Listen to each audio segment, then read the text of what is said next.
My name's Eric, and I'm a magnaholic. It's getting pretty bad.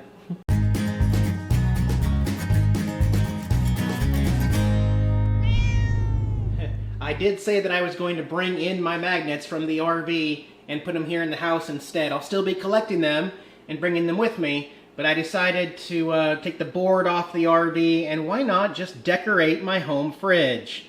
So we've got 7 years worth of magnet collecting here on the fridge. 7 years, guys, and it even goes on the side. I mean, I haven't used all the fridge left. There's still a little bit there on the bottom that I haven't used, but it's a pretty crazy sight. And I weighed them. I have 44 pounds worth of magnets alone, not to mention the 75-pound magnet board that I have taken out of the RV now, and it's in the house. So we'll fill the fridge up first, and then I'll have to put the board up somewhere in the house once I get more magnets. But, well, you're really loud today, aren't you? Man, let's get on the road. Well, I got some projects going on still. You have to be patient. Thank you. Okay. Glad we got that under control. Okay. Anything else? Gotcha. Okay. On a serious note, though, guys, I did get a phone call this morning from LabCorp. They told me over the phone, yeah, that I have tested positive for the COVID-19 antibody. There's a lot to unwrap there, and I don't want to get into it and make claims that I can't prove or anything like that. What I do know, what has been proven by a blood test, is that I have already contracted COVID-19, coronavirus. Most likely, what we all thought when that woman was coughing on me at Universal Studios in January, and when I went in and got diagnosed for bronchitis and an upper respiratory infection at urgent care in Florida. There was no blood work done then. I guarantee you, if we'd had testing back in January, I would have found out that that 2-month respiratory cough issue that most of you were here with, that was COVID-19. And I wasn't surprised when she told me that. I really thought that I've already had it and that I've got those antibodies. However, I'm not going to go into a spiel and say, oh, I can't get it again or I can't give it to anybody. Well, obviously I'm not contagious. You're only contagious for like 10 to 14 days, and we're well beyond that. You also won't show the LLG antibodies until it's been like a full month after you've had COVID-19. So it has been some time, and I'm past it and I'm over it. And I know now, I've also contributed to the stats, you know, because people want to know how many people were, well, we just added one more case, and I guess that it's going to be a case in Missouri, because I crossed over to Missouri to go to that LabCorp facility. So Missouri had one more confirmed case of COVID because I have the antibodies in me. And it's strange. I feel, I don't know, I feel like I made it through, but then you've got people who are completely asymptomatic. They didn't have a single symptom. I thought it was the worst illness of my life back in January. It's crazy, man. And we've all had that question. Ever since that day, people have been asking me in the comments, Eric, don't you think you had one of the earliest cases of COVID-19? I sure did. Yep. But like I said, how do you interpret that right now? We don't have any concrete facts or anything. There's nobody saying that you're immune from it or that you can't get another mutated version of it. So just as always, you know, out of respect to everybody around me, if I'm in a public place or if I can't social distance, I'm going to have the mask on. People want to see this on you no matter what, even if you can't get it and you can't give it away. Like, I mean, I'm just, you know me, I don't go to too many public places anyway, but I got a couple days left, and I hinted at my last video doing something a little different. So, and I don't know how many of these we're going to do, but we're going to step into my office over here, and we're going to take a look back at some early days of Nomadic Fanatic. That's right, we're going to go back 7 years and look at some of my earlier videos, point out a few comical points of it, kind of roast myself, and get my reaction of looking at myself and how we started this channel. I think it'll be fun. We're going to go back and look at video number 7 from December of 2013, nearly 7 years ago. My 7th video I ever uploaded to YouTube. Yeah, so welcome to my studio in progress. We got to start somewhere, right? Just bear with me. Actually, let's make it a little better. There we go. Little fancier, little better digs here. Okay. Like I said, today we are going to be going back in time. We're going to go back about 7 years to when I first started on YouTube. This is going to be December 2013-ish. Video number 7. We're not starting from the very beginning today. We're going to check out a video entitled Life in the RV Day to Day.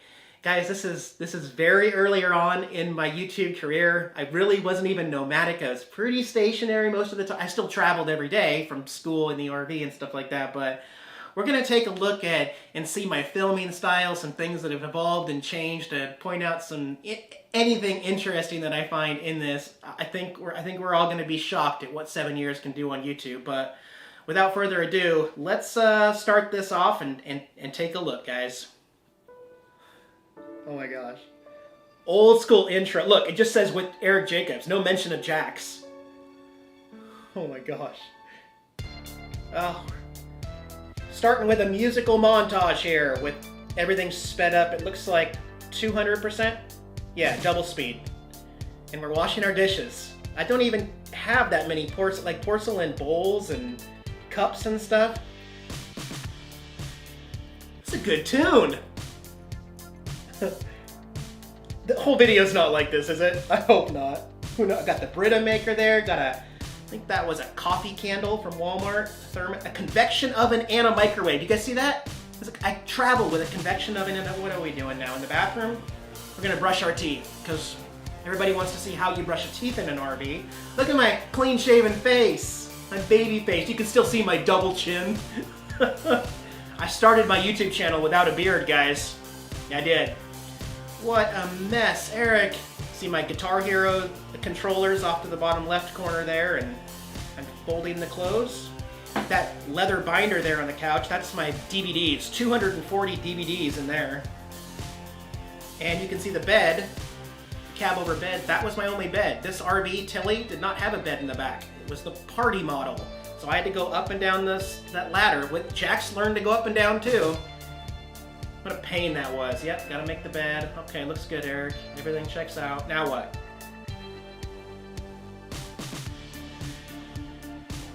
We're making soup. We're making top ramen. I had a lot of top ramen while I was going to the Evergreen State College. Let's see. We gotta smell the milk first. Yeah. Okay. Did I still eat pork back then? Well, my favorite top ramen still to this day is the pork flavor, and that is the pork flavor, Maruchan ramen. Yep. So, okay, we're making ramen, Eric. I need to show all this. Why don't my clocks match? The microwave and convection oven have different times. You see that? I was drinking Sam's Choice Cola. I'm off Coca-Cola now. Eric, you didn't have to show all this. Could have cut. You're not even in the shot. Cut it. Edit it. Oh my gosh, Eric. You're killing me, Smalls. Okay. Now we're going to empty all the water. That's how I usually make my ramen. Almost all the water out of there. Add in the packet, some Johnnies, and some Parmesan cheese. I didn't see the Johnnies. Okay, and then we're going to put it into a breakable bowl. And is that it? We're going to keep going. We're going to keep going with the music theme. Okay, now we're going to sit down and show everybody how you eat a bowl of top ramen in an RV. Look at the double chin! Oh my gosh. Every time I look up at the camera, you can see it. Got that blue ball thing. That's my first Bluetooth speaker. I see some PS2 games, I think. Les Schwab receipt. Brakes? No, tires. Oh, are we talking? Say something, Eric. I've been thinking about this trip down to California next month to Slab City. Yeah. I think instead of taking the RV, I'm just gonna take the car down there. No. Just to check it out. And I'm probably just gonna spend like a week down there. Oh, Jackson, man, and just me, the cat, cute little Christmas, and supplies I need for a week, food and stuff. No, thank goodness I didn't take the car down. Remember the old Saturn SL2? Saved me a lot of gas because taking this motorhome all the way down to Southern California would cost $1,800 round trip from here. Oh yeah, gas was $4 a gallon in Washington, $5 a gallon in California. About $310 round trip. So Thank goodness I didn't take the car down. Cost-wise, if I do it that way I get a chance to check it out, and then next month I'll also be able to get 6 new tires on the RV, which is going to cost $1,200 because they're funky 16.5. My rim size are 16.5. Hard to find. So they're kind of the tires are hard to come by on. Nice little heartburn burp there. Another one. $100 quoted at list. Then an old guy updated to the 16-inch. And then you know, that'll save me that money. Plus, you know, I also want to have the engine looked at. That sound that it was making that I just don't get. Remember that squealing, terrible sound? I think I showed it in this video. Actually, I have a clip from what it was doing. I'll put that in right now. A little bit of B-roll. What that sounds like.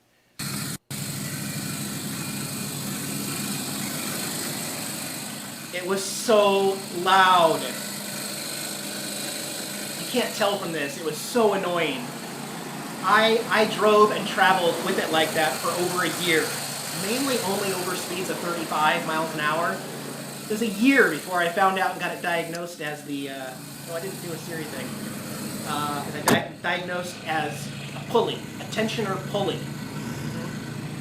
Listen to that, though. Don't go off that cliff.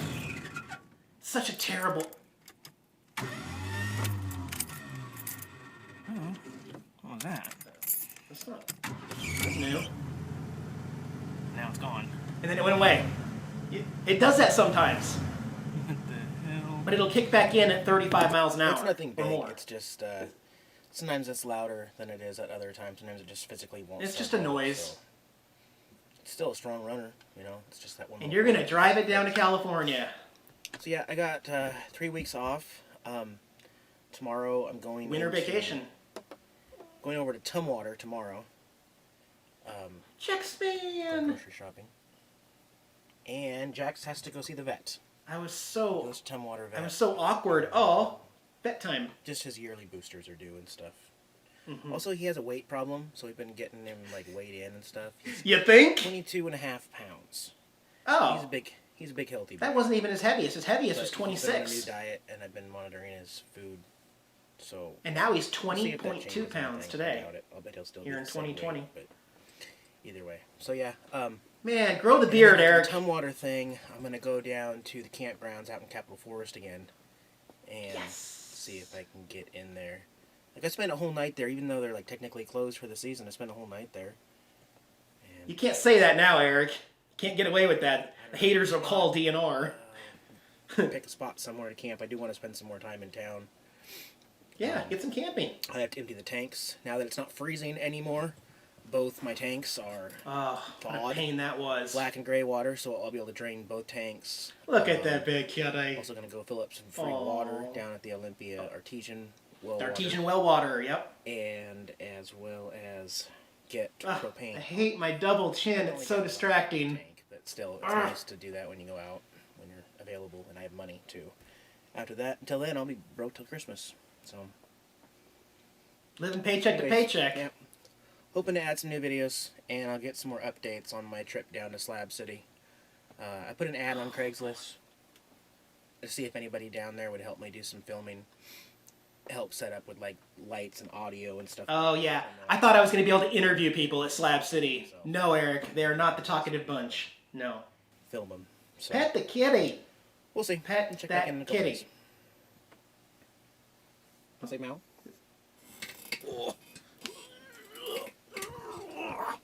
Oh, gotta give the cat. Here's Jax's first like cat time, FaceTime. Hi, buddy. My name is Jax. He's looking at the reflection of himself too. Okay. No cats on the table. Oh, and the same outro as the intro. Oh my. Oh my. Video number 7, y'all. Very, very cringeworthy. We have come very, very far. Very, very far since that very first month of being on YouTube. And thankfully, like I said, I did get the truck. I had one more semester to go at the Evergreen State College that would start up in January, the month after that video you just saw. And then I got my media artist degree, my Bachelor of Arts degree. Ended up going down to Slab City in the RV with only enough gas to get down there. And the rest is history. I did not come back from California. I went east. I went all the way to Florida eventually, and thus started the nomadic life, the life that I wanted to live, where I could make money. And I did get my first paycheck from YouTube down in Slab City also. I think it was like $1,200 or something like that. Anyway, I'm going to do a couple more of these. I'm going to pick some other videos. If you have a video you'd like for me to look at and revisit here in the next couple days, put it in the comments below. Tell me the title of the video or what it was about or something, and I'll try to find it. I think my next video, we're going to take a look at the actual first trip going down to California. One of those videos I will select. But anyway, I'll see you back in a few days, guys. Take care from the studio here in Illinois. You guys have a good